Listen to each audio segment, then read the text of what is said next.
Hey, everybody, welcome to episode 2 of the Hammers and Dice podcast. With me again are Esteban, John, Beto, and Reed.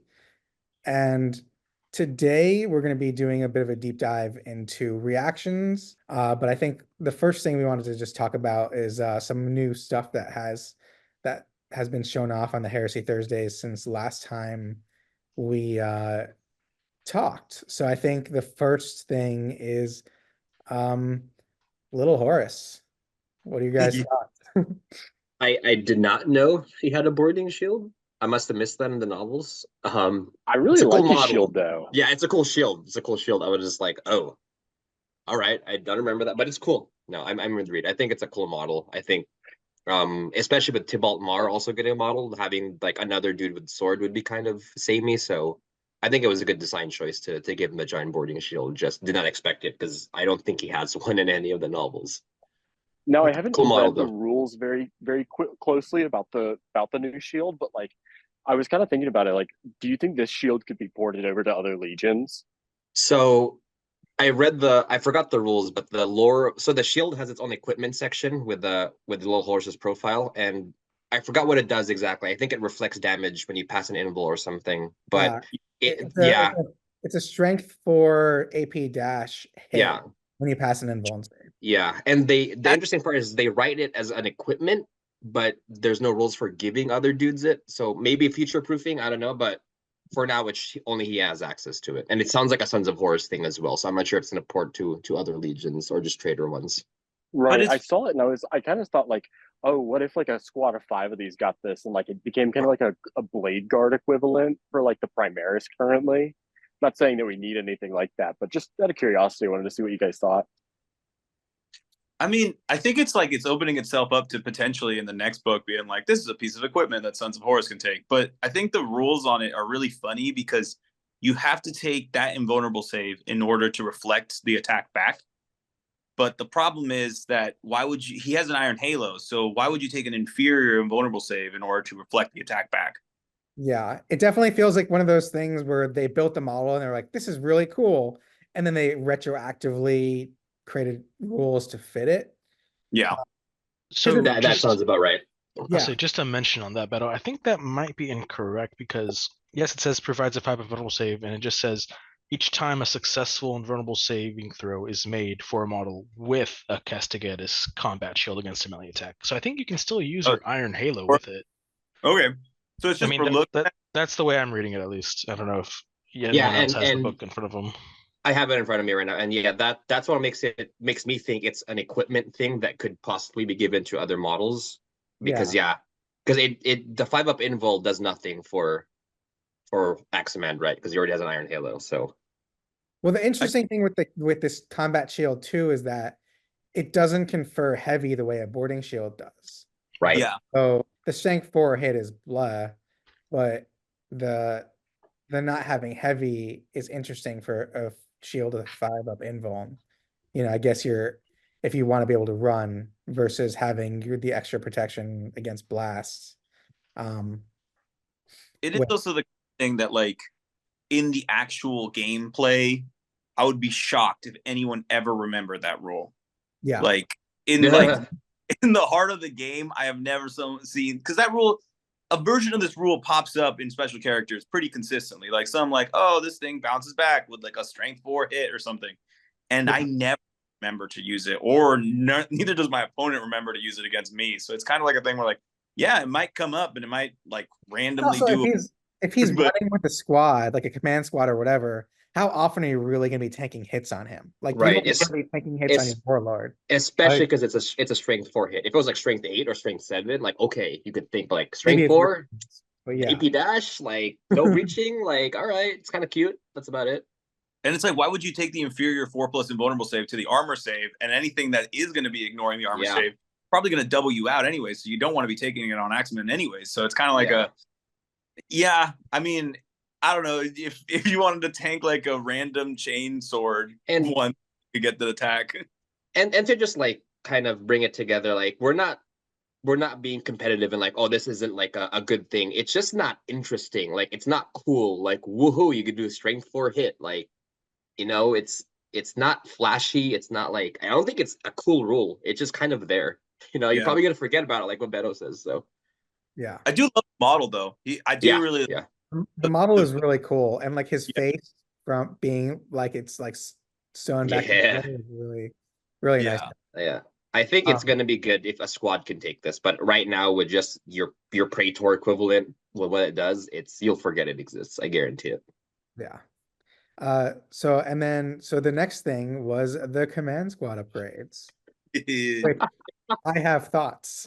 For anybody who's been part of our local gaming group, you've seen my thoughts.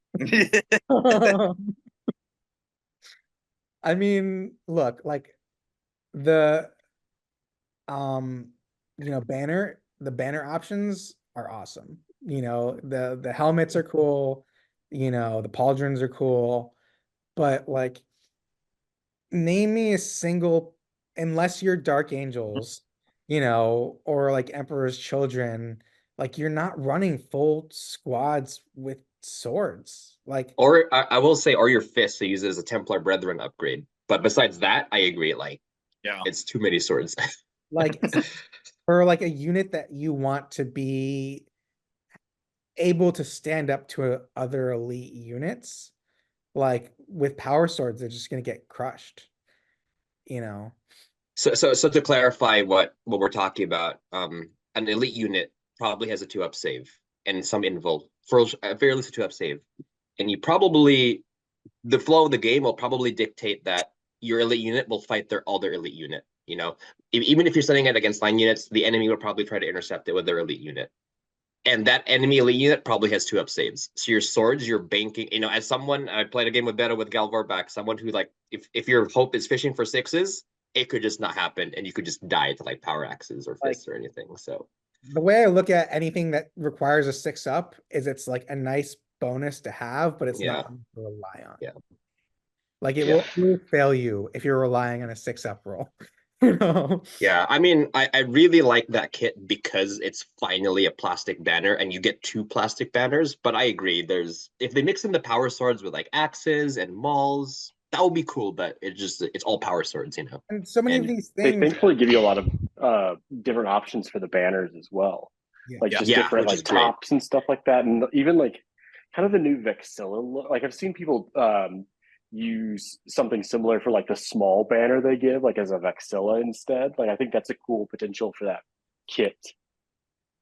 So speaking of other uses, those swords could also just be charnable sabers, which I think are a straight upgrade compared to power swords. yeah. Yeah, sure. That's not a bad. That's a good idea. That's fair. I mean, And I there's don't say usually- that because I'm a Dark Angels player where I still get my +1 to hit with those sabers. Terrible sabers. Yep.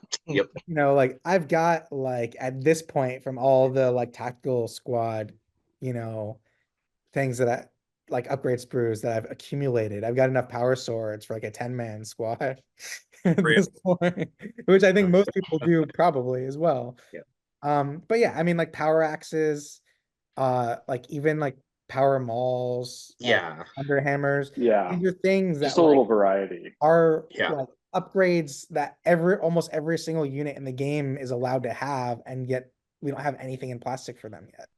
So, but that's the thing though. This does open the door to that because if you read the article, this is going to be available separate and then also with a 5-man Yeah. body kit. So I think maybe this is a step for GW to gauge whether or not they can actually start pumping out these plastic upgrades. Because if anything, this thing comes with 5 combat shields. All you gotta do is switch Yeah. out a couple things, and you can have boarding shields now Yeah. with some cool one-handed guns.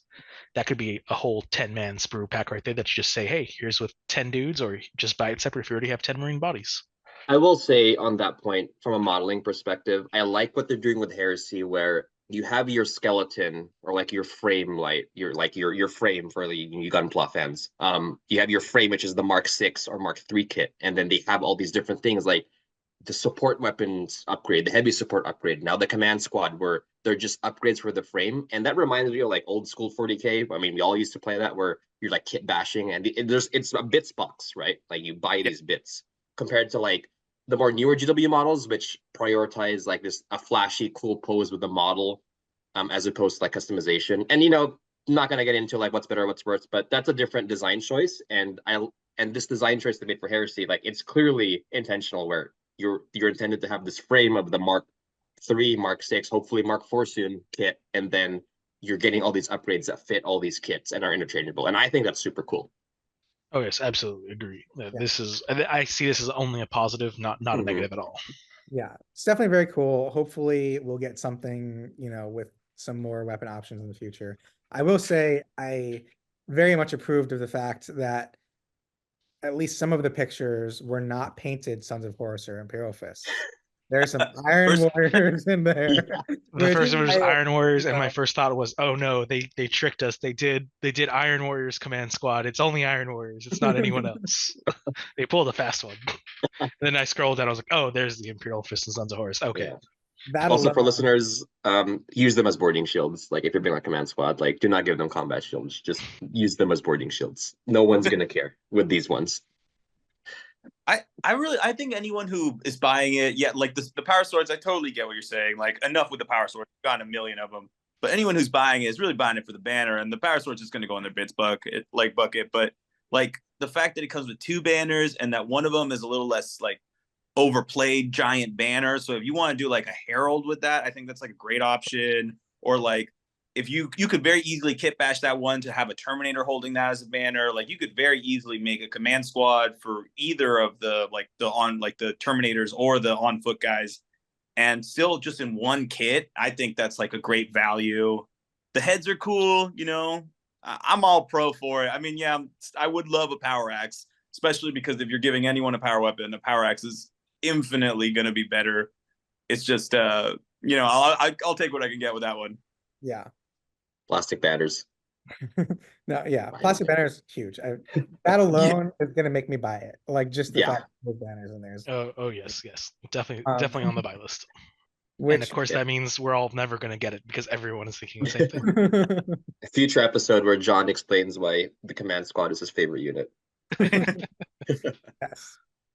So yeah, and then moving on from that into reactions. A little bit of a preface for this. I feel like in our community and places I've gone, like when we've gone to LVO, when we've gone to play at other gaming stores, I think the easiest way for me to tell if someone is newer to Heresy is reactions. Well, sometimes like they just forget to use them altogether. Sometimes they use them in the worst place, or sometimes they don't think about the fact of how you're going to potentially use them. And I've wanted to for a while, talk about how reactions work and kind of give people a little bit of, how when you're a little more experienced in the game, how you think of reactions. Because it becomes a little bit of a chess match with your opponent, trying to bait out each other's reactions, trying to think of the most advantageous way to use them, and also simultaneously how to try to block your opponent from using them against you. So, if you each want to kind of give a little bit of your thoughts on reactions as well, and then we can kind of dive into the core reactions and give a little bit of a, brief discussion on each one of them and the best way to use them. Yeah, I guess I'll start. I mean, reactions, I'm really coming at it from 2.0. So the 1.0 reactions, it's more like 4th ed Warhammer, so there was no reactions. I think it's an order of operations thing. Like, the first thing you should ask is what your opponent's special reaction is if you don't already know. But then it's an order of operations. I know that their reaction triggers when I do this. So I need to know, like, this unit is less likely to get reacted to, and try to bait it out slowly and try to almost pick the unit that you don't want them to react to almost last, is a way to be in like, I can hit your entire army and you're not going to do anything about it until this unit comes and shoots. And by that point, I may have like whittled down that squad to like half effective return fire on a last cannon like squad against this squad that I'm not going to take nearly as big of a hit, because I know that if I did my order of operations correctly, it'll almost be like I'm taking half the firepower if I had baited it out at the beginning and like, oh, I just blew the reaction, like. Yeah, it adds an element of kind of interactivity during your opponent's turn, especially in a game like Heresy and a lot of other games, big Games Workshop games, which are I go you go, as opposed to like alternate activations where you do a unit and the enemy does a unit. In Heresy, where you move everything, you shoot everything, and you assault with everything, reactions are a way of like, if you're the opponent, you could do something at the opponent's turn. And there's an element, like Beto said, like chess, of thinking of like, it matters what I shoot first now, more than just like, do I kill this and shoot something else? It's like, if I shoot this, I could get reacted to. If I move this way, they could go away. If I assault, I could get overwatch. So there's an element of that. And, the opponent can't just like go to the bathroom while the enemy's shooting and waiting for saves, right? They could pay attention and like see, oh, I could actually do something.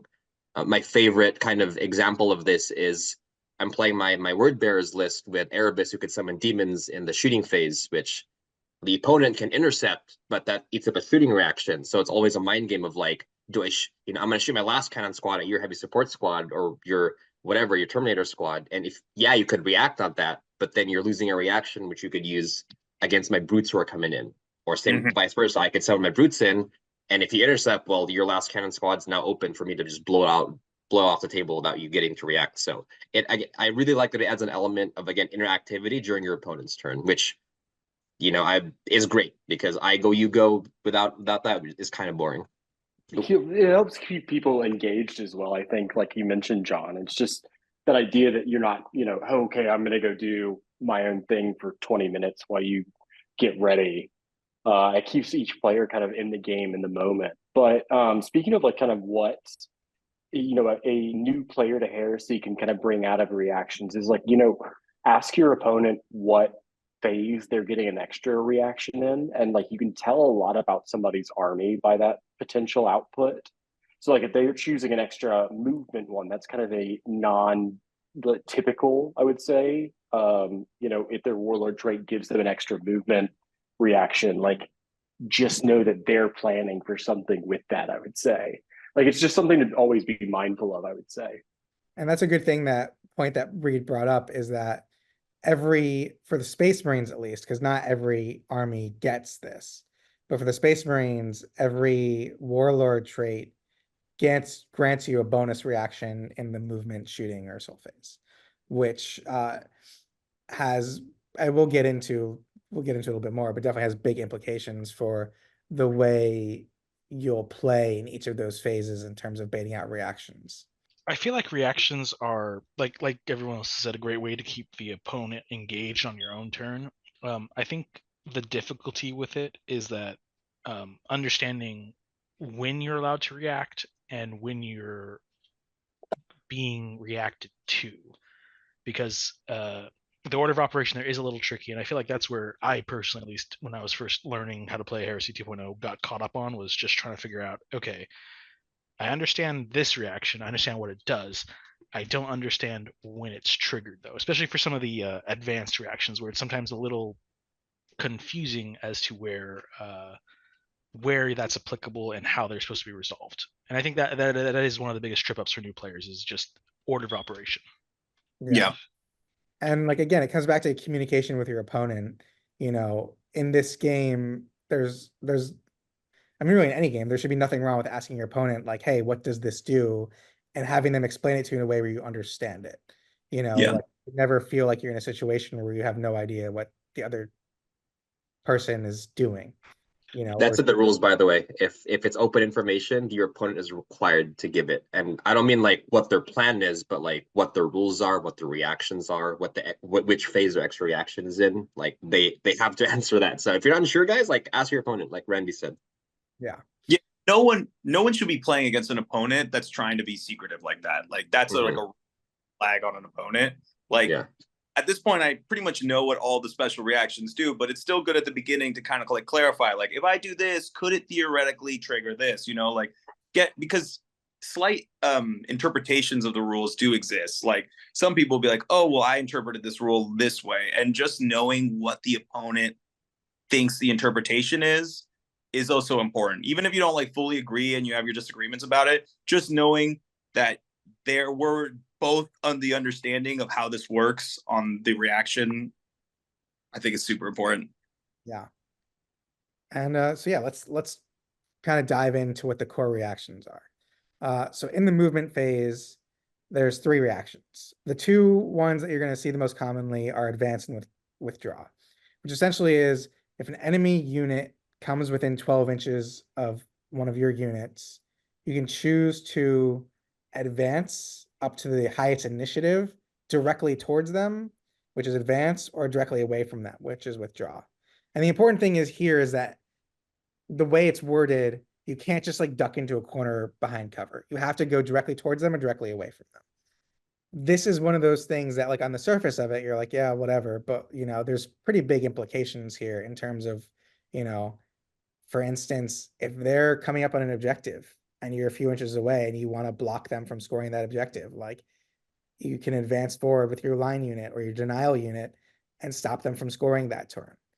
Or, you know, if they have a close combat unit that's getting close and wants to charge you, backing away, you know, can stop a charge. Or even, you know, one of the early things they FAQ'd was with being able to withdraw into a transport, you know, being able to get your unit like into a transport so they can't shoot you, can't charge you, you know, so there's pretty big implications there. And again, it's being able to read the battlefield and see like what's most advantageous for you in terms of how can you stop them from scoring? How can you stop them from, you know, charging you, decimating certain units, protecting others? Yeah, and to add on what Randy said, something that we should always remember is the 1 inch rule, where you cannot be within 1 inch of an enemy unless you're assaulting. So yeah, like Randy said, if you're trying to contest an objective, right, if you use the movement reaction to just block that off, like that could be a big deal because they can't go within 1 inch. So, you know, you could prevent your opponent from scoring on their turn, right? And the movement phase reaction, at least the advance and withdraw ones, they're not flashy. They're often overlooked as like a thing. You just, even I'm guilty of this. We're like, oh, I'll just react, right? But like Randy said, if you read the battlefield correctly, they could win you the game. I mean, the models don't die, you don't roll dice, but getting into position at the right time in the right place, that could win you the game or swing the game in your favor. So don't overlook it for sure. Absolutely. I feel like the movement reaction is the easiest to use and to just declare and understand, but it's also the most difficult to know when to use, because there have been times where I have failed to use a movement reaction in a way that would have benefited me positively, or used it in a way where it didn't really benefit or hurt me either way, but I could have used it for another unit that got moved on elsewhere. And it's just that tricky tactical knowledge of, do I use it now or later? And sometimes, as an opponent, if you're activating, you can sometimes psych your opponents out by making it look like you're going somewhere, but then do something else and then have them not even use the reaction in the first place, which can also be in itself be kind of frustrating, because it's happened to me a few times where I'm like waiting to use something, and I'm like, oh wait, I guess I'm not using my movement reaction. Bummer. It just feels, the movement reaction, like what John was saying, it's like it's not the flashiest one, and it feels like the first one to overlook. Sometimes I'll just be like, I'm going to make a movement reaction because I want to react to something, and I want to move a little closer, make my charge a little like less the next turn. But it is the one that can swing a game in the craziest direction if done correctly. Like you can really stop if it's a game that that each turn you're effectively both going to be scoring 1 point. That denying of 1 point on a 4-turn game can be like that could have been the game-winning move, and on a movement reaction nonetheless. So actually, that reminds me, in my first LVO, I played a game where I was playing against Emperor Shoulder guy. I had a Land Raider. I was playing my Blood Angels, and he moved his Land Raider up. He was going to charge my dudes because he had like some command squad inside. And I reacted to advance in front of the assault ramp, and he was in between 2 buildings. So it's like, you can't disembark now because there's impassable terrain at the side, and in front, I'm there. I can't be within 1 inch of me. So then he was like, oh yeah, I'm stuck. So that could happen, right? You could prevent your opponent from disembarking, from getting somewhere. Like, like Beto said, you could get some crazy clutch plays with that movement reaction if you spot the right situation. And then the other big movement phase reaction is Interceptor, which is a little bit controversial, I think, in terms of how big of an impact it can have on the game. I mean, look, if nobody has any reserves, then it'll never even come up. It's literally only reserves. But by reserves, it means normal reserves, deep strike, outflanking, subterranean assault. If anybody has ever done that, I've never seen anyone subterranean assault in this. Like Because no one literally wants the drill. No one wants to buy the stupid drill. So hard to assemble. Yeah, interceptor assemble. basically means anytime a unit or units come in from reserve, you can shoot at them in that movement phase when they come in, which is great. The sticky part is that anybody with an augury scanner, any unit with an augury scanner, can shoot for free without using up a movement phase allotment, which is where it gets a little bit on the silly side sometimes. Because if you're playing, if let's say you have a deep strike list and you're playing an opponent who just happens to have, and augury scanners are a pretty cheap upgrade. It's only 10 points, so there's some people who put augury scanners in every squad, which means you're coming in and literally every squad in your opponent's army gets a free shot at you, the movement phase you come in from the table edge. Which, and again, this is maybe a conversation for another episode in terms of how powerful deep strike is. And there's an argument to be made on either side where it's like, on the one hand, if you don't have a strong enough reaction, a deep striking army is just going to wipe out their opponent in the first turn. But on the other hand, if a reaction is too strong, it wipes them out in the first turn. So there's a little bit of a trick with that balance there. Yeah. Yeah. It's kind of one of those situations where you have to be aware of it. If you're going to be deep striking, you have to know that potentially there's going to be a lot of units intercepting you. So, you could go like a cautious route and deep strike one unit and try to hide it, or you could go balls to the wall and deep strike your whole army and just try to overwhelm them and just hope they don't shoot you off the board. But it's that awareness of knowing if you're going to an event, if you're going to a game, like you have to expect that someone's gonna be able to intercept you with a lot of units in their army. Almost definitely they're heavy support squads. I don't know anybody who runs a heavy support squad that doesn't also have augury scanners or master of signals, so it's that thing to be aware of. And then also on the flip side of that, like if you're going to an event and you don't have any reserves, it's probably smart to have, a couple augury scanners in your list.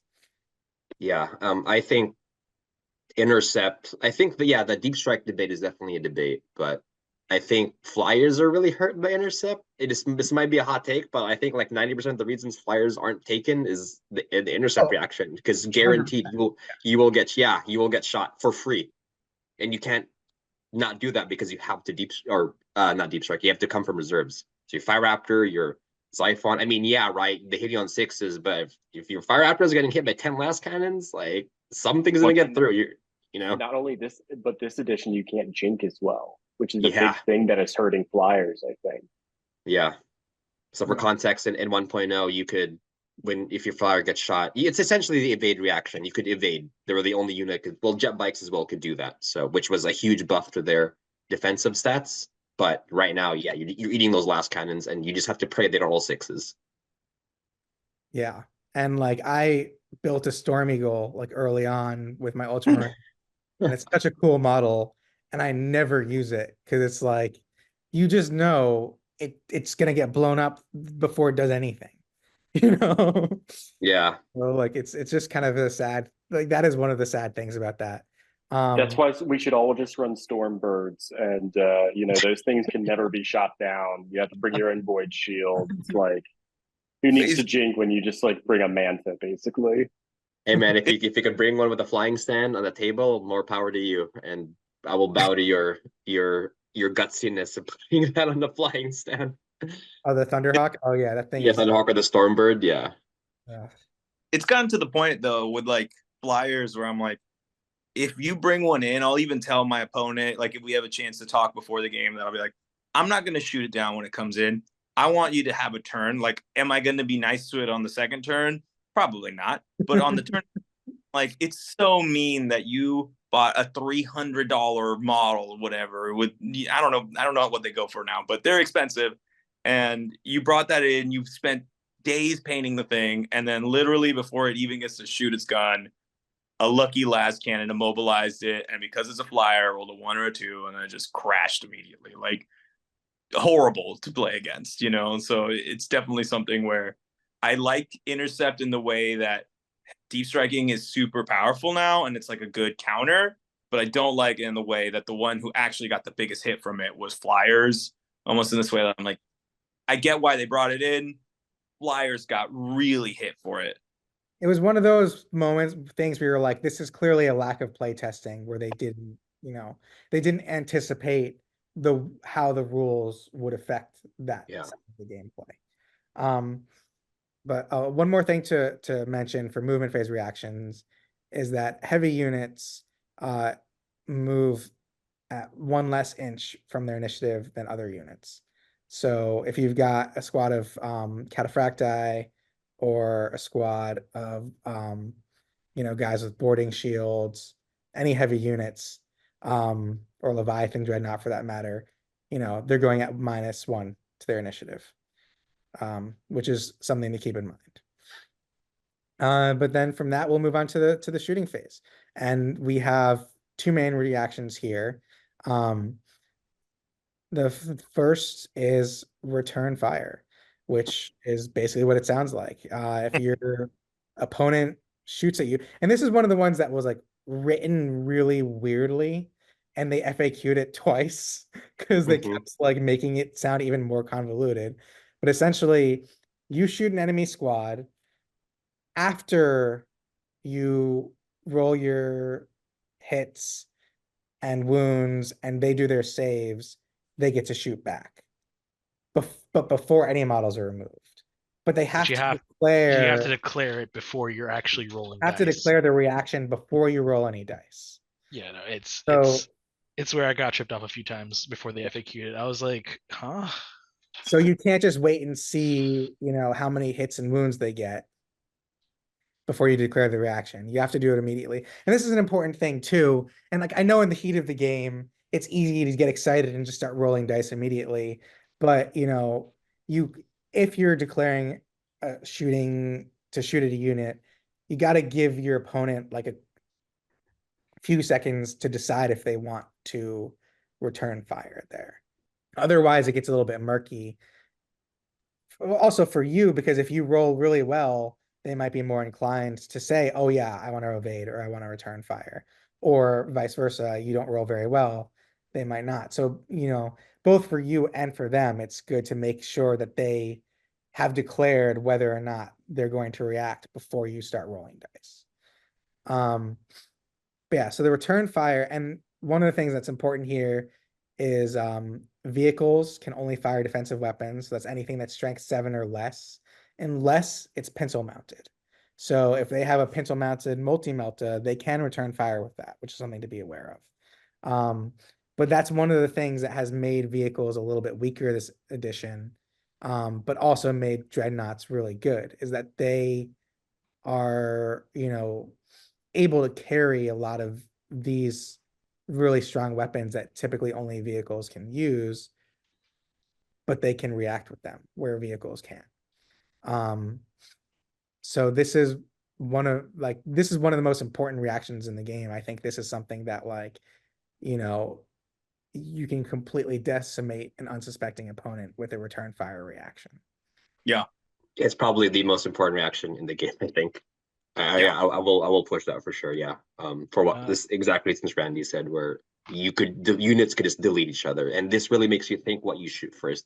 I think 90% of the mind games with the reactions are with return fire. No, you guys said it best. Like, this is the one. This is the reaction that matters.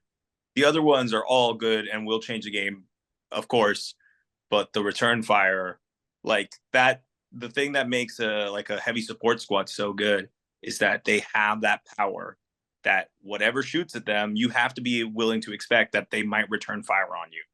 And that could be like, yeah, I would love to shoot my Land Raider at those 10 las cannons and try to get rid of a couple before some charge or before another unit shoots. But as soon as they come back with those las cannons, I could be looking at a dead Land Raider, and I got to be willing to say, am I willing to lose the unit that I'm shooting at in order to, get the reaction? in regards to that kind of scenario, I actually have used land raiders to try to bait out glass cannon reactions because it's like, hey, you know, I've got this dreadnought with a plasma cannon that wants to wipe out your last cannon squad, but there's also this land raider with last cannons that's shooting at you. Do you want to wait to ping that dreadnought off, or do you want to blow up my land raider? Up to you, man. And what you guys said makes is what we mean. We're like, I mean, yeah, this reaction is oppressive with regards to game state, but those kind of mind games are cool. Of like, oh, like Esteban's like, oh, I'm gonna shoot my land raider. You know, I mean, you could blow it up, but then you know, if when I shoot my guys at your heavy support, you're throwing way less. I mean, you're not return firing, right? But if you don't return fire my land raider, or evading, yeah, you're losing some dudes, and your effectiveness is reduced. So it's cool, even though it is.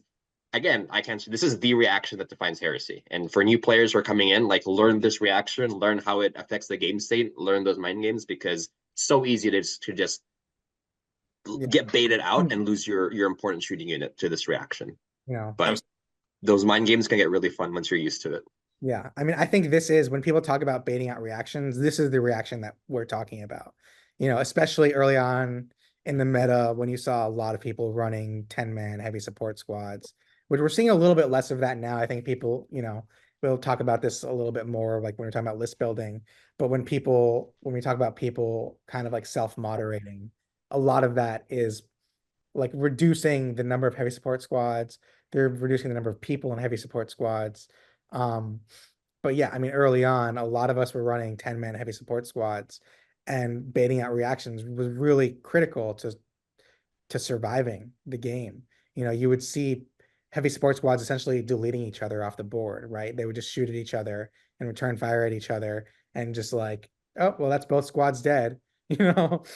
And I think one of the important things here to note is ways around return fire.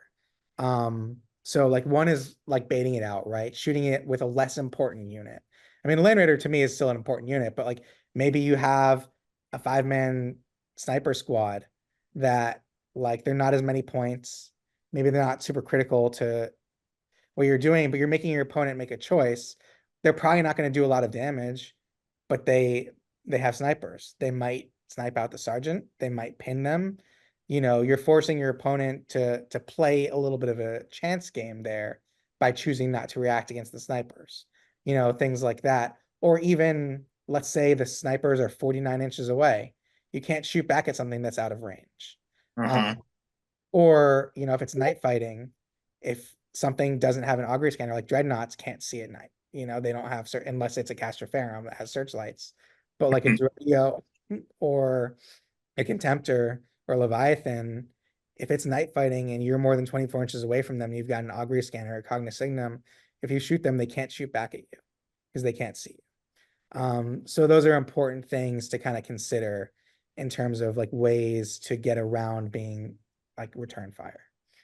And then the next shooting phase reaction is evade, which basically, again, you have to declare it before any rolls to hit or roll, but it essentially gives you a 5-up shrouded save against your whatever you're being shot at by. Which the problem with this is that there's a lot of things that can ignore it, unfortunately. Which I feel like is a little bit of an oversight in the rules, but essentially anything with night fighting, which is basically like every unit in a Night Lord's army, or anything with like a Cognisignum, like Master of Signals or Tech Marine with Cognisignum, basically ignores shroud saves. So, and those are going to be a lot of heavy support squads. So a lot of heavy support squads can completely ignore an evade reaction. I do, yeah. It kind of becomes like a joke almost if you play like a Raven Guard player or a Night Lords player, because you're like, well, you can never evade anything. So it's almost like there's times where you just shoot back because you're like, well, the squad's gonna die. I might as well get like one last shooting out of it, and like that's a good position for your opponent to put you in. But that sometimes that, you know, in the same way I was talking about movement reactions, where sometimes you just have to use it because, you know, you're like, well, you know, it's either use it now or never. But yeah, when playing like Night Lords players or Raven Guard players who have night fighting abilities, you're like, well, I can never really shroud, so it's almost shoot back and try to kill a couple things and know that I'm going to die there. Yeah. Well, it also like So evade is that one of those weird things where like okay, so cover got a big hit this edition where the kind of best cover you can get for like let's say a vehicle is a 5-up. Like I don't know of any instance where you can get a 4-up cover. And so with that in mind, like evade, like so if you're going to shoot it by Spartan with your 10-man las cannon team, like logic also dictates like you might not pop it, but like the evade is kind of the only thing I can kind of really go for reliably that can try to save it. It's like this weird thing, but like it still feels so like so half-hearted in the same way. Yeah, actually, that's I was going to mention that to bounce off what Reed said. I think evade is probably the most important reaction for vehicles because it's their only way to really get a save. Because cover, like Reed mentioned, kind of sucks for vehicles right now. So, yeah, especially for us tough vehicles like Spartans or Land Raiders, where you could die to a last cannon barrage or like a missile barrage or whatever, but it usually just barely kills you. It's rare that it's overkill when you get shot as a Land Raider. So that evade could be the difference between being at a half health or a dead or just taking a wound or taking a hull point off because you won't get very many pens or glances because they're tough and the evade save just reduces that by a significant amount. So yeah, I think evade is really important on vehicles and remembering it, using it well.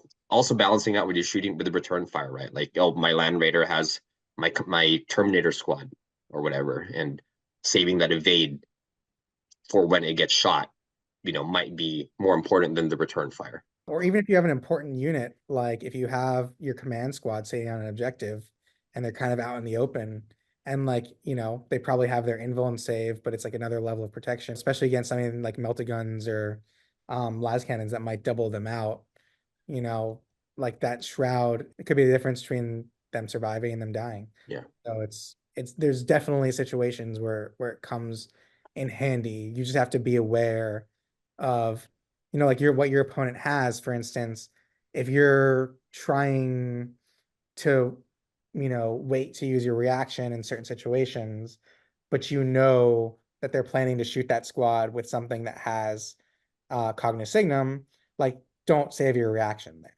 right? Like use it somewhere else because it won't be effective. So it's just knowing that there's nothing worse than saving your reaction for something and never getting to use it. Oh yes, no. And to tack on to that, Randy, I think something to bring in to tack on this is the rule "feel no pain." A reminder that "feel no pain" shroud, you can't take both; you only get one or the other. Yeah. Which is an important distinction because I've used it shroud a few times to protect a unit of Terminators from strength 8 attacks because even though I've got an apothecary, a Primus Medicae. Primus Medicae attached to them, they're getting doubled out, so they're not getting that feel no pain, but they can still get that shroud. Mm-hmm. So sometimes knowing when to use that, not to use it, and knowing that there are units who will not benefit for it. Say, for example, tactical squads, which when they're on top of an objective will get their 6-up feel no pain, bouncing up to a 4-up if they've got an apothecary. You don't want to shroud that, so you never want to save it for a squad that's on an objective necessarily. Also note that shroud, you cannot use that reaction if you have fearless. So if Rogel Dorn's leading your Terminator command squad, you cannot shroud. He does not hide, nor does any other Primarch. Oh my So god, I keep that in always mind. forgive this one. But it's like you could imagine. It's like it's a weird thing I think as well because you could like even if you're fearless, you're smart enough to still take cover occasionally. Right. It's like a really weird rule to me. Yeah. This is absolutely. the 31st millennium, sir. We go into combat without shields, without helmets sometimes. And what we is stand the on tactical rock. Yeah. And Very think realistically tactical. that distinction really matters for dreadnoughts because dreadnoughts cannot shroud because they're fearless. Even though it'd be great. Not that the dreadnoughts need it, but yeah, can't shroud. Oh man, shrouding dreadnoughts, that would make them overpowered even more. And then now we come to the assault phase. So there's 2 reactions here. Overwatch, which basically, and this reaction I think changed the meta so much.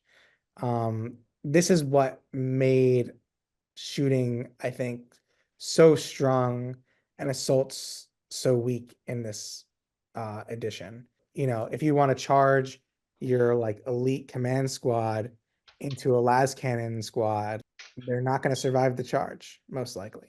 They're going to get completely annihilated.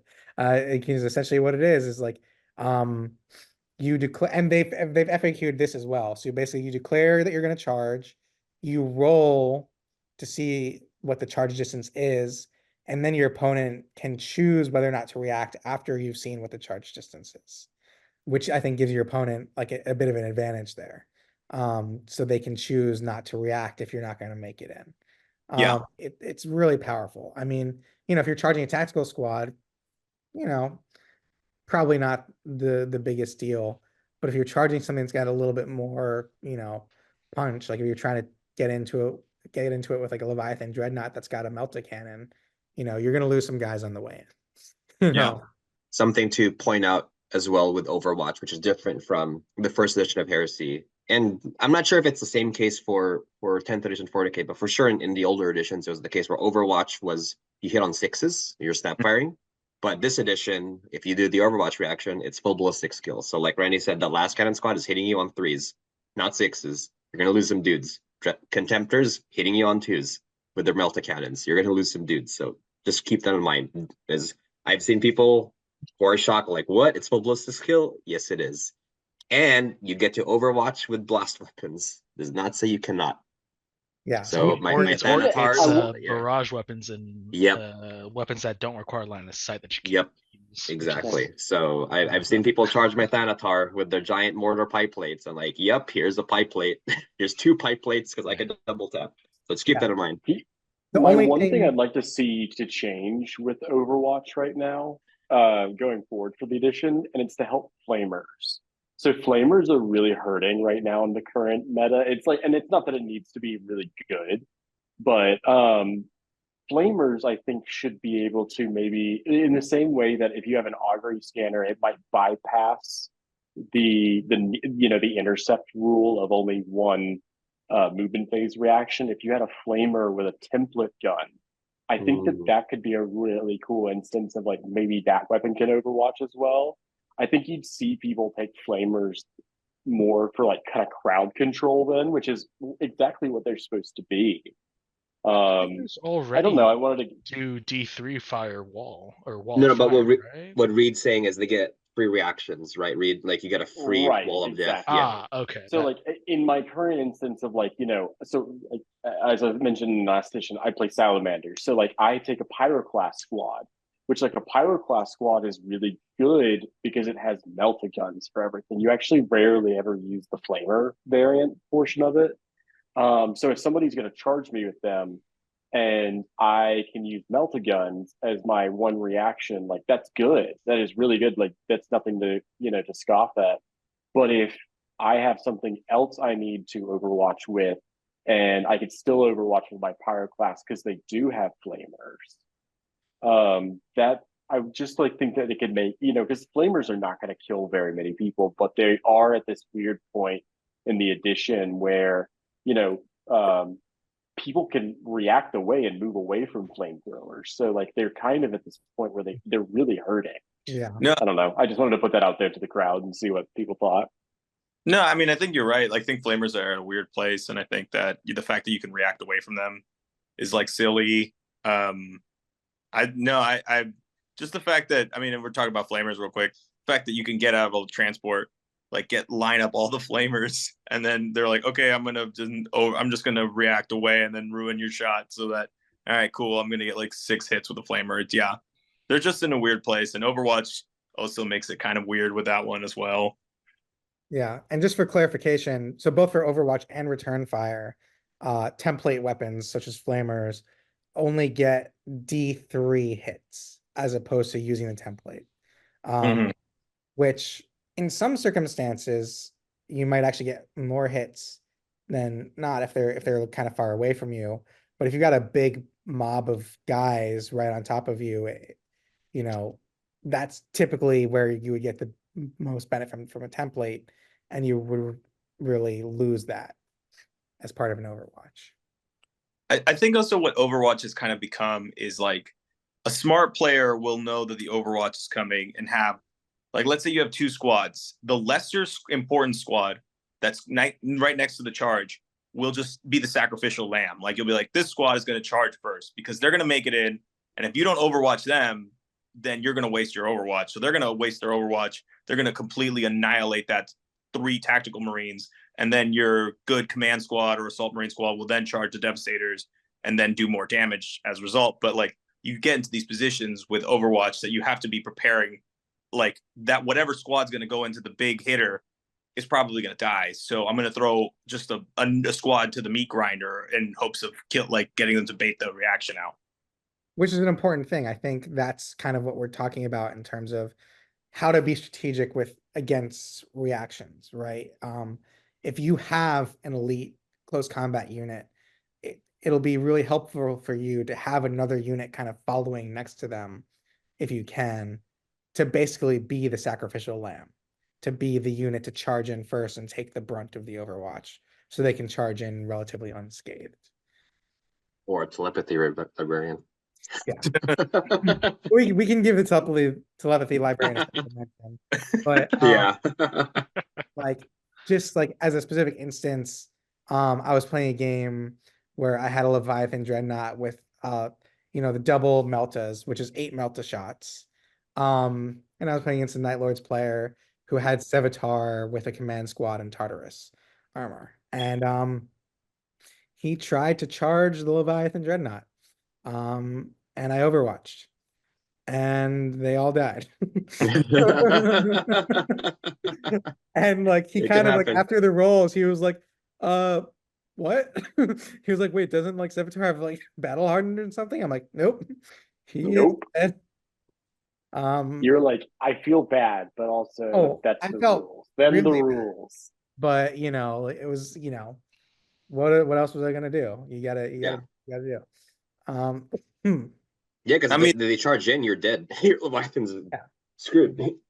So. And this isn't exactly related, but it goes with what you're saying, Randy. It's like an overconfidence in one squad is always going to be a problem. Like if you were like, this squad is going to carry me the whole game, like that's going to be a problem because if something goes wrong with that squad, then you're like, like Sevatar going in, getting annihilated, that's a 400-point unit.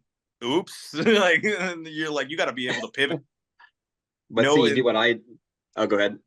No, go ahead. I would say do what I do, and 400 points, nah, dude. 800-point Death Star, take anything down. No, I'm just kidding. Don't do that. But wait, are you describing my fire drakes? Why are you doing this? I mean, I have my 600, 700-point Galvor back squad. This is won me like games. So to be fair, they're like the exception because they have like 3 wounds, toughness 5, feel no pain. That will, if they charge Randy's Leviathan, I'll lose like 2 Galvor back because they're toughness 5. It's a big difference with like a toughness 4 Terminator command squad or Varagir Terminator squad that you will get instant death. So be careful. But no, jokes aside, I agree with Beto. Like don't just have this super elite unit because reactions are designed to mitigate against that. I think with Overwatch, with return fire, and even the movement, increasing the charge distance. And well, you just failed your 10-inch charge with your 600-point squad. That sucks. Yeah, and then another important reaction is hold the line. So this basically means you have to, this one's a little bit of a risk. If you're being charged, you roll a leadership test. If you pass, then the charge against you is disordered, which means they don't get any of the charge bonuses that they would potentially have. So they don't get the +1 attacks. If they have something like Furious Charge, they don't get that. And like some elite squads have some pretty decent bonuses on the charge. And if you disorder them, they don't get any of them. So this is something that maybe if you have an elite unit that is getting charged, that doesn't really have any strong, shooting weapons, holding the line really levels the playing field against your opponent. The one thing you have to be careful of there is if your unit's not fearless, because a fearless unit auto passes these checks. So like if you have a dreadnought that holds the line, like they're just going to pass automatically. But if your leadership 9 unit fails, they could get swept. If you fail and you fall back and they charge you and are able to touch you in that charge, your unit automatically just dies. So it is probably the riskiest of the reactions, but in the right situation, it could pay off pretty well. Yeah, I think it's always a good reaction.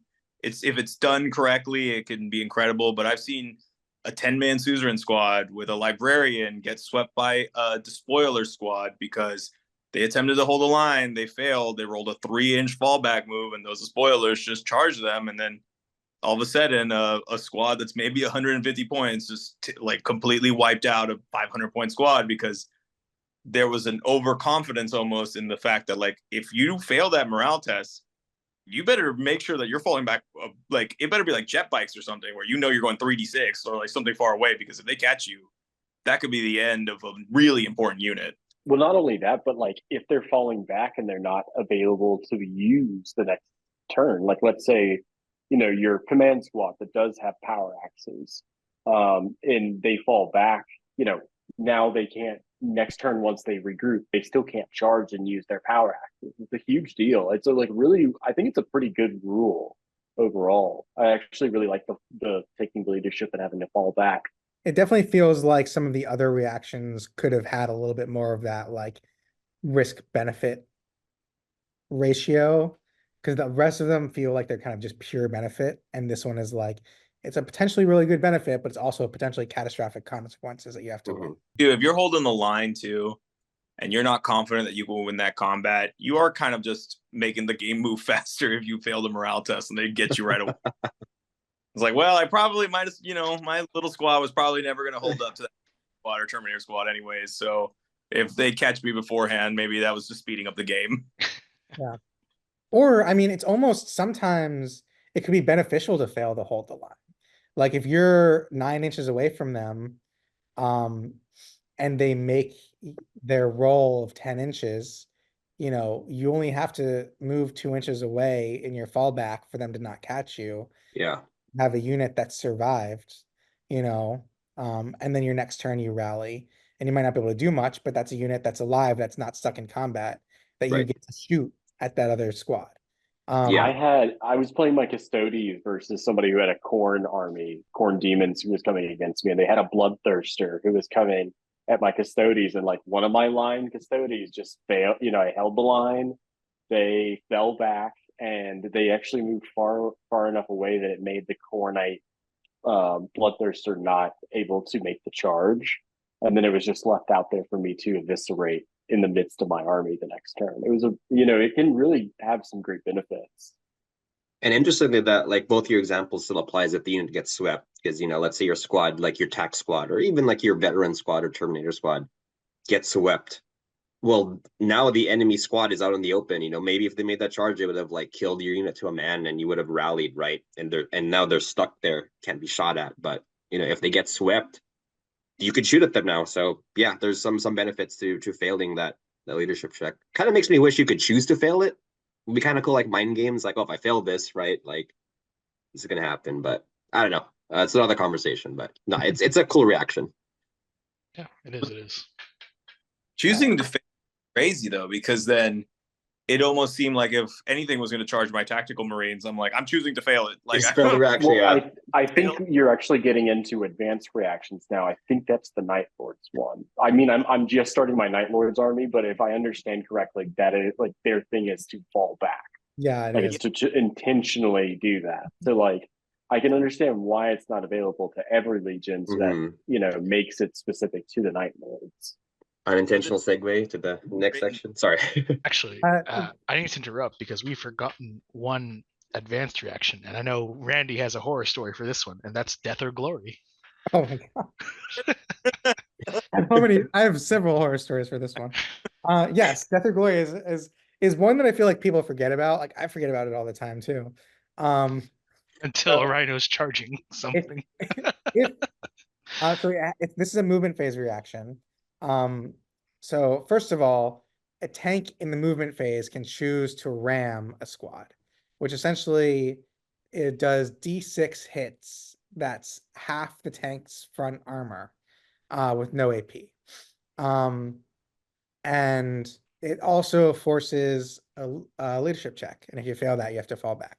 If you don't fall back, you can do Death or Glory, which is essentially one model in the squad can choose to use a shooting weapon or a melee weapon to hit the tank.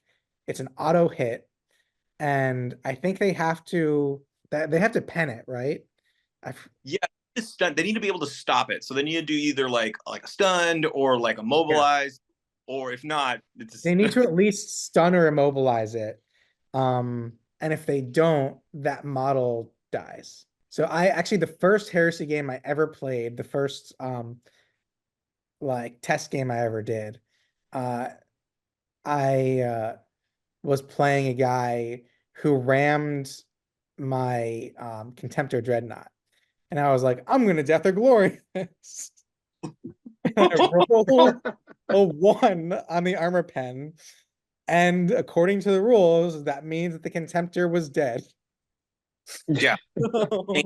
It's such a whack rule. Like I have never, I'll admit this, I have never used Death or Glory. Even it was at 1.0, I've never used it because like your dude could just die. Like your Contemptor or whatever, like your Melt Bomb Elite unit could just die and like, Well, it's not the whole unit, it's just the model. Or the model, right. Like stuff like, like you got like a las cannon squad, like I'd be like, okay, it's kind of worth it. You might lose one guy. Whatever. The world. But yeah, like that was a lesson I learned. I was like, I'm never Death or Glorying a Dreadnought again. Like, it's not worth that. You know? It's too spooky. It's way too spooky. Way too spooky. Like of all the times to roll a 1, that is one of the worst. And you hit on the front on the arc that it's ramming you from. Yeah. So you're not getting the rear, you know. Exactly. Yeah. So the next thing I want to talk about is what can and can't react. So we touched on this a little bit earlier, but if a unit's pinned or falling back, they can't react, which is kind of when we were talking about snipers earlier. That's what's really nice about snipers is if you do manage to pin that heavy support squad, then you can kind of shoot at them with impunity. We mentioned telepathy librarians. That's something that became very commonplace very quickly. There's a shooting power, which essentially almost guarantees that you're going to pin a unit. Or there's the psychic power, which stops a unit from reacting in the phase that you use it in. So that's something you have to be careful of. If your opponent has a telepathy librarian and you have your squad that you're really counting on being able to react, there's a good chance they're going to stop them from reacting. So you kind of have to be aware of where they are on the field, because their shooting weapon for pinning is a 36-inch range. Their telepathy power to stop reactions is a 24-inch range. So if you're in that bubble for either one of those with an important squad, you got to be careful.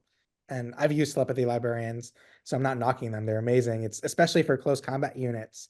If you've got a strong close combat unit, like it's one of the few ways to ensure that they don't get decimated charging in. But you know, on the flip side of that, it means you've got to be really aware of them on the field and try to take them out if you can. But then also there's different unit types that can't react. Rapiers can't react. Any artillery can't react. Automata can't react. Yeah, filthy robots cannot react. Whether it's super. John, if you'd like to discuss the Magos. Yeah. So yeah, automata. So the Mechanicum robots like Thanatars, Castellax, they can't react. However, not to get into much of the Mechanicum rules, but their Archmagoses, their tech priests have these quasi psychic abilities, not really psychic powers, but they function similar where they could give the robots a buff, and one of them is a turn on reaction. So that said, because you have to do that in your shooting phase, if you're going second, you're gonna get a whole turn without reactions with your big robots. So just something to keep in mind if you're playing Mechanicum or playing against them. But if given the chance to turn those reactions on, you better watch out, because again, like I was saying earlier, charging a Thanatar and getting pipe plated with Overwatch twice, it's not fun. So yeah. Yeah. The first time I ever played John, it was like I had my suzerain and like I basically couldn't charge. Yeah, because we're just gonna get wiped out. There's no point. Yeah, because it's 2 strength 8 breaching for up like pipe plates, like large blast. So you know, it's so fun playing Mechanicum because everyone's playing Space Marines, right? That like they can do what? Like that last cannon does what? like 3d6 pen, like yeah, that's or 2d6 strength 10 armor pen, like yeah, it's right here in the rules. Beto was like charging my Myrmidons with his dreadnought, and I'm like, I'm gonna fire 12 grab shots. He's like, what? Yeah, Yeah. right. Yeah, Mechanicum's fun. Hopefully they get plastic soon. Yeah. Another shout out is so super heavy tanks, knights and titans can only react to other super heavies, knights and titans, or primarchs. Which is one of the reasons why they all kind of suck right now. You know, the one exception to that is I think the warlord upgrade for the knights allows like a 12-inch bubble for knights in that 12-inch bubble to be able to react to anything. Yeah, I think you're right about that, Randy. I played the Knights pretty recently at LVO. And that's what makes them really suck right now because they're essentially like walking tanks. So yeah, they've got a 5-up invuln or 4-up invuln, but like you shoot enough blast cannons into them and they're, you know, they pop like any other tank. Which, you know, I think is in the meta right now makes the Knights one of the weaker factions. They could definitely use a few hull point bonuses. And also super heavies too. You know, it's the same thing. You know, they really struggle, I think, in the meta right now, not being able to, you know, defend themselves, not being able to shroud, not being able to shoot back at things, really hurts them. Especially for how much points you're dropping on those units to bring them in. Absolutely. And then another shout out I wanted to do is for Solar Ox, the Tertios. I don't know Solar Ox super well. You know, hopefully we'll see more Solar Ox coming in. But one of the cool things with the Tertios, it's multiple different units that act as one unit essentially. So if you shoot at one squad, all of the squads in that Tertio can react. So potentially, if you shoot at one 10-man Solar Ox squad, 2 additional squads can return fire, which is pretty cool. Oh yeah, no, it's that can be honestly kind of spooky when you think about it, because they max out at 20 guys, so you can potentially have 60 last guns, and you know, 60 one last gun is not that painful. 60 though, that's a whole new story. And see that could do the strength 6 AP like whatever, but just strength 6, you know, that's still a pretty good shot. And so on Oh twos. yeah, no. Yeah. And so now I wanted to just talk, we're not going to go over every single advanced reaction for the Space Marines. Some of them are terrible and are practically unusable. But some of them are amazing and completely game changing. So for instance, the White Scars advanced reaction, and this is where we're talking about how like movement reactions can be really key. If you move within 12 inches of a White Scars model, then every White Scars model within 12 inches of that model can make a normal move. Yeah. And with Jetbike 17-inch move with White Scars, that's potentially getting you completely away from a charge. Anyone who is in 12 inches that triggered that reaction can just completely get away from charges. And furthermore, because they FAQ'd it so that vehicles can now, you know, you can do a movement reaction into a vehicle. And if that vehicle is also within 12 inches, that vehicle can now make a movement reaction to that. So that unit could potentially get like into a Land Raider and away from the charge within one movement. Yeah. I mean, literally the entire army can make a move depending on how they're, you know, structured. You're getting a free movement phase out of it, which is really cool and can make it, if you are trying to charge, make it almost impossible. I think the best part about it is the fact that you're not restricted on getting closer or farther. You can make some very interesting moves laterally or into unique positions. That's what makes it so strong, is the fact that you're not really restricted to where you're going. You have free reign, and you know you're end up chasing the White Scars, you know, chasing the wind. Yeah. 2 other reactions that are, in my opinion, the best advanced reactions in the game are the Space Wolves and the Imperial Fists. So they both, and the Space Wolves one is actually a little bit better than the Imperial Fist, but they both essentially, if you move within 10 inches of the Imperial Fists or within 12 inches of the Space Wolves, they can charge you in your own movement phase. which is something that is like completely changes the game. Yeah. You have to be so careful when you're playing a Space Wolves or Imperial Fist player when you're moving, around them, that at any moment you could get charged. And, they'll get the full benefit because it's your phase. You can't react to them charging. You can't hold the line, you can't return fire. They're literally getting a full-on charge with all the benefits that come with it. And that is, about as good as you can hope for in terms of reaction in this game. I think like the Blood Angels and the World Eaters get free charges in the shooting phase, but the problem with those is that they get shot at first. And you also have to be like within shooting, you still have to be within charging range in the shooting, which is not as likely. I think it's a bit easier to avoid shooting someone within 12 inches of you than it is to avoid moving within 12 inches of any unit at all. A couple other ones that are really cool, the Raven Guard and the Alpha Legion get to move when you shoot at them. So they could potentially like move out of line of sight of whatever's shooting at them. And then the Raven Guard in particular, if they get out of line of sight, the unit that was going to shoot at them can't shoot at anything else. So you've essentially lost the ability for a unit to shoot for that turn. The Ultramarines advanced reaction, I particularly love because I play Ultramarines. But essentially, if you shoot at an Ultramarines unit, that unit plus another unit anywhere on the field that can see the unit shooting can also shoot back. So this one, talking about trying to bait out reactions, this one is really good at negating that. Because if you're like, hey, I really want to take out this heavy support squad, whatever they shoot at, I'm going to shoot them back with, my other heavy support squad and wipe them out, is amazing. Or, a Contemptor. Really, I mean, there's so many amazing uses for that you really have to be on the lookout for, especially in like a shooting heavy meta. The Word Bearer's advanced reaction is also great. Yeah, dude. And I love that reaction. So it's the one where if you're declared as a target for a shooting attack, you can just remove a model and the shooting attack ends. It's great. And me and Beto have like pretty fast assaulty Word Bearers armies where we kind of get in charge range turn 2.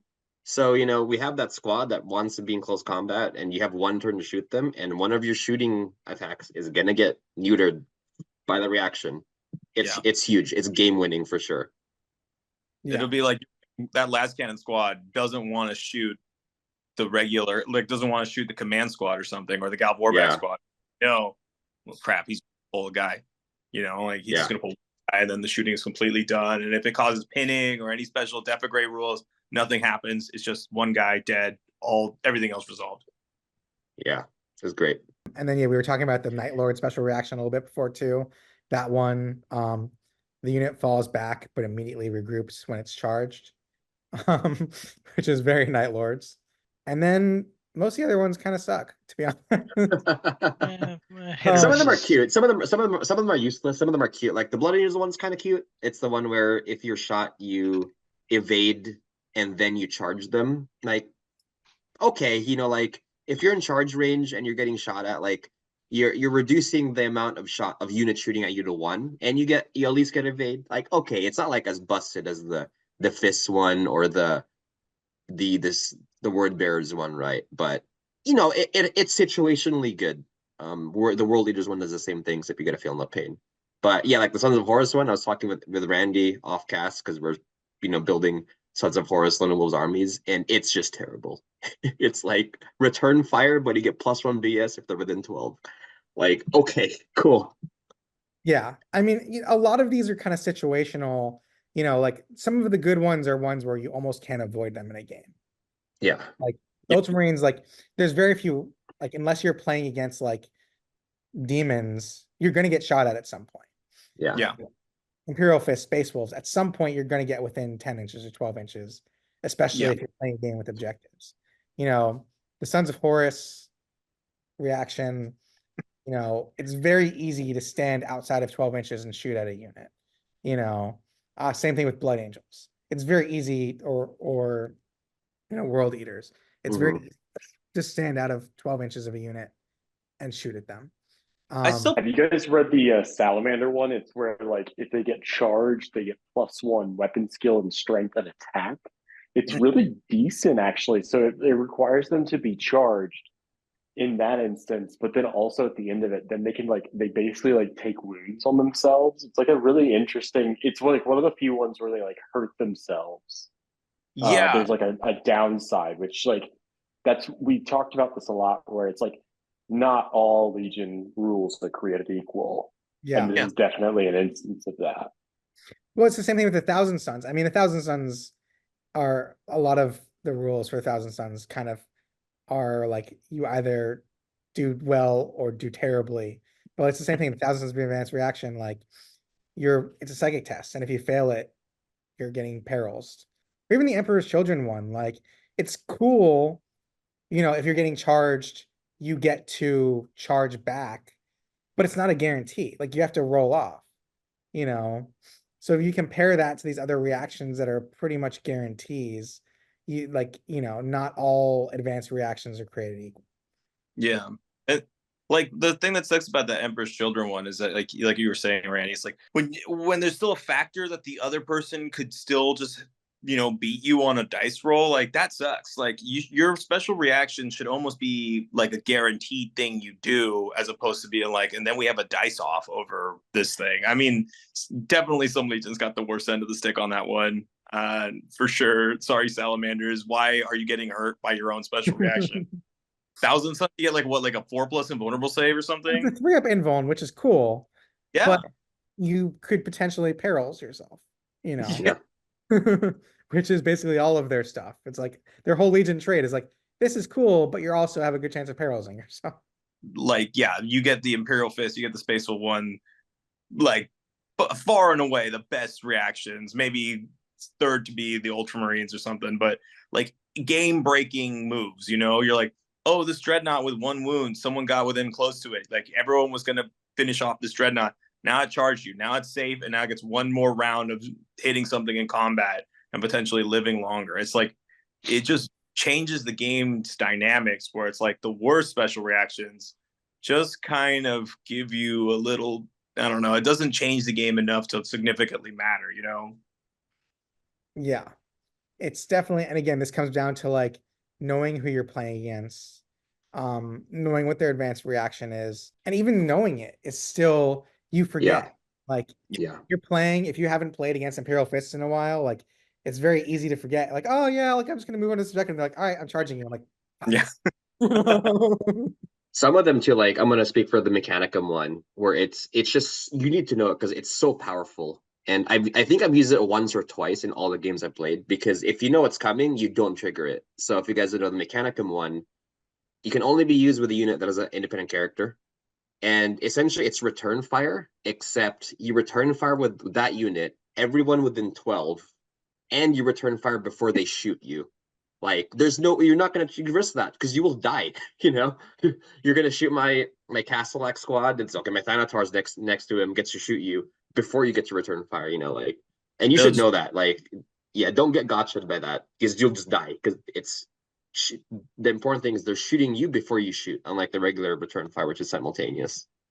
And we should also discuss that, like, it is important, like, before any dice rolls, that you both understand fully well what the special reaction is. Yeah. Because some like random gotcha moment is something that's like super we're trying to avoid as a heresy community.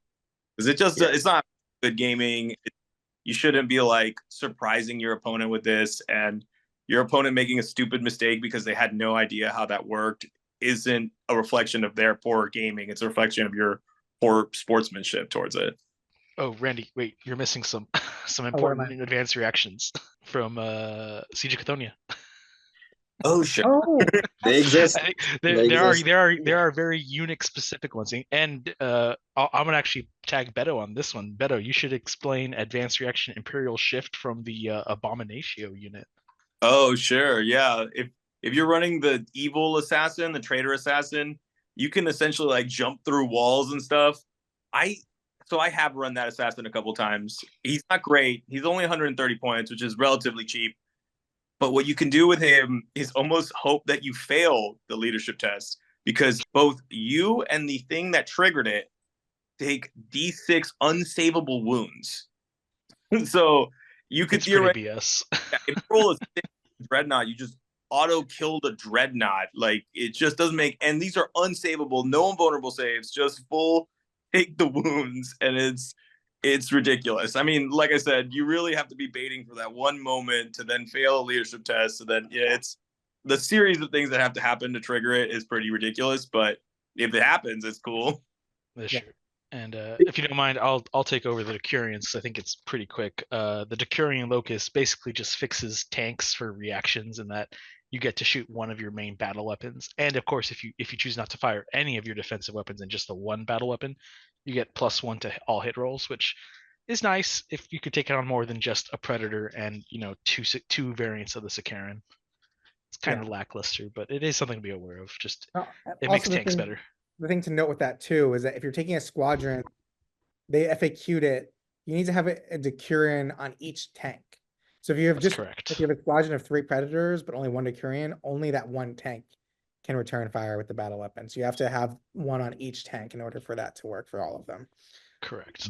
And then the other one is the Decurion Defensor, and this is the one I think is actually the cool one because it works with a couple of legions with special pintle weapons that they can upgrade, like Iron Warrior Shrapnel Bolter, because you get to make an extra attack with your pintle weapon as a shooting reaction, which I think is great for just making sure that someone doesn't get the ball on you, for certain legions at least. But I mean, speaking of the Demon Assassin, this is a good example. So Beto and I had a Zone Mortalis game where he had his demon, and I baited out his reaction charging a different unit. And after that, I was able to charge his demon guy. And because he's a character, I was able to get him into a challenge, so he could only kill one guy. And then I was able to murder him very quickly with the rest of the unit. I don't even think he that one guy. I think he just completely went. But like that's the kind of thing that you want to be aware of with this kind of stuff, is like, oh, I know this guy's got a really good reaction. And this goes back to what Beto even said in the very beginning. I'm going to do everything I can to get my opponent to react to other things before I try to charge this thing. And you can it's almost a benefit to you. Is like, let's say, okay, they haven't reacted yet, and you have one thing you can do to this unit to try to make them react. If you choose not to do that, they've essentially lost their reaction, especially if it's something that you know is going to hurt you really badly. If you're like, hey, I know this heavy las cannon squad is going to decimate whatever shoots at them, I'm going to do everything else that I can do. And if they're saving that reaction, and you have like one thing left to shoot, you can choose to shoot at something else. And all of a sudden lost their reaction, which goes back to that mind game of, you kind of have to see what they want to do with their reaction, and they have to be really willing to do it and to sacrifice it. Otherwise, you could take advantage of them, or, they lose their reaction, which is also, like what I was saying before, sometimes you have to. Sometimes you're like, I have to protect this unit, and if that means that I can't react to anything in order to do that, so be it. Other times, it can be a little bit of a miscalculation. But it's all about like that game within the game with the reactions. Reactions got such a bad rap at the beginning of 2.0 that they're like changed the game fundamentally. And I actually totally disagree. Like, one of my favorite parts is that little mini chess game that you play over the reactions and how you're going to use them. Like, it just adds infinitely more like dynamic to the game in this way that, like, I don't understand why they got so much flack at the beginning. I think it's awesome to be able to like be participating in the game while the opponent's going, It's different, it's a big change to 1.0. So like the game is very different just because of reactions, regardless of red knots, regardless of 2 Interminators, regardless of blast weapons being nerfed, like reactions are the biggest change in the game. And I'm with Beto. I love reactions because of that chess game, because it's not just, hey, I'm gonna do all my shooting, you can go make a sandwich and come back and I'll just let you know how many saves to make. You have the opportunity to influence the game on your opponent's turn, and that's good game design. It's one step closer to alternate activations, which is what I prefer in my war games, but if that's too far for Games Workshop, like I'll take reactions for now. So Yeah, a step in the right direction. yeah. Yeah. Give it a quick hobby update what we're working on. Oh, there Yeah. we go. Quick hobby Yeah. update. There we I go. always like that. All right. Things- Nice. I'm setting up my new desk. I just moved this weekend, so I'm setting up my desk tomorrow, and I'm trying to get some of my Sector Imperialis painted this week. I built this big cathedral, and I'm trying to get just base paints on it. That's my hobby update. Say, And, Reed, I'm doing the exact same thing, Reed. I just finished building all of my Sector Imperialis stuff, and as well as 2 bridges. So Esteban, we should just put ours together and make a really big building. oh, you have no idea how much I want to do that, but also that's going to require like 2 4x6 boards. I don't know if we can hog that much table space from our local shops. They might get a Hey, little upset maybe at us. we could maybe do it. Who knows? We'll find some time. We'll have to. We'll have to. How about you, Randy? You working on anything cool right now? So I'm had to jump out of town for a bit, but I did take with me. I've been working on some Zone Mortalis terrain. That I hate painting terrain so much, but I also I'm Wait, like there. Zone Mortalis. At least it's like I don't need to buy like a crazy amount of terrain to fill a 4x6 table. It's like it's 4x4. It's just these walls. Something for me to do while I'm out of town. I brought my stuff with me. And you, John, you got any cool projects you're working on? I'm about to make Esteban sad here, but I was gonna do Dark Angel, so I had this tack squad with like Dark Angel heads, and I put them in the freezer to snap the resin heads off and put Sons of Horus heads. Oh no! Oh, you're breaking my heart here, John. You're Dude, breaking my I heart. was so hyped, but the end of the death the series just like hyped me for Sons of Horus, especially Okay. Homeboy Abaddon. So I'm like, So- oh yes, gotta do it. So I have to also make a hobby sin here as well. I have that battle group force, the 3 tack squads and Land Raider and Daredevil. Mhm. Yeah, those are Nice. definitely going to be Sons of Horus too. Actually, Let's go, Nice. let's go. I'm telling you guys, all great these minds memes, think alike. all these memes of like, all these characters like Horus Axeman, Tybalt Marketing models, like poster boys. Hey guys, it's called Horus Heresy, right? It's not the Blood Angels Heresy, it's not the Ultramarines Heresy, it's not the Alpha Legion Heresy, it's the Horus Heresy. So You were talking about new Sons of Horus characters. Do you guys think that Abaddon might get an updated Terminator please, Captain I model? hope- please get one. I bought the Joy toy because it's Abaddon. Like, please give me Right. a new resin one. A new one Just, would be Logan would be cool, amazing. too. Just take the resin arms and put them on the new plastic Abaddon. That works, right? or the new Cataphracti, the Sons of Horus one. That's a perfect conversion. I might do that actually. Thank you for the idea, Esteban. We'll do that right now. I'm literally thinking about I know I told myself I'm done. After my White Scars, I'm done. I don't want to do any more Legions for like a while. Like I have too many hobby projects. I was just like, I'm looking That's into right. No doing legions, but you are Titan going to start Legions right Solar now. Auxilla, right, Beto? That's what you're going to start because no more Space Marines. Now all Solar Auxilla only. I don't know. I mean, I love these Solar Ox rules. There is a part of me that wants to do Sons of Horus too, and I feel like Well, you We- owe we- me like literally Hey, what was Beto. this like 8 months ago? Beto and I were like, all right, we're gonna go in on the Abaddon Loken set, and Yeah. we're gonna build Sons of Horus. I'm gonna build Luna Wolves, and we're gonna do like an epic campaign. And I've built up my Luna Wolves. It's okay. You're going to have 3 Sons of Horus players to play Heck against yeah. soon. I will Heck yeah. take on every one of you. I don't care. I bought all the land, I all the parts, and then as soon as I got them, I was like, I actually want to do White Scars, and then just completely blew it all. Yeah. Hey Beto, it sounds like you need a new hobby challenge. So what I've recently been looking at, 3D printing some Titan models. Oh Jeez. God.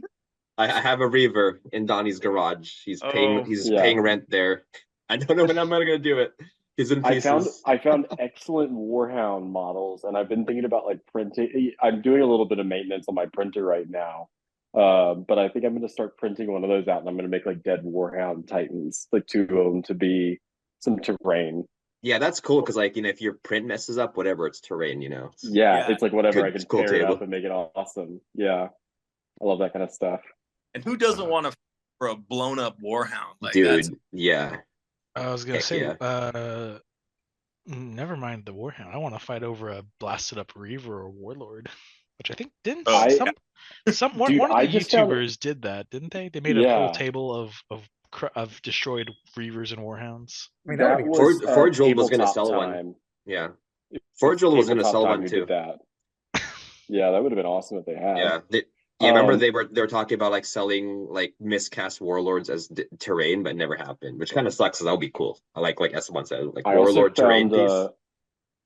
I found the models for an Imperator Titan. So watch out, guys. That might be coming to our local battlefield terrain soon. I was too. gonna say, fighting on top of an Imperator Warlord Titan is what would probably be a good Zone Mortalis game. Yeah, really.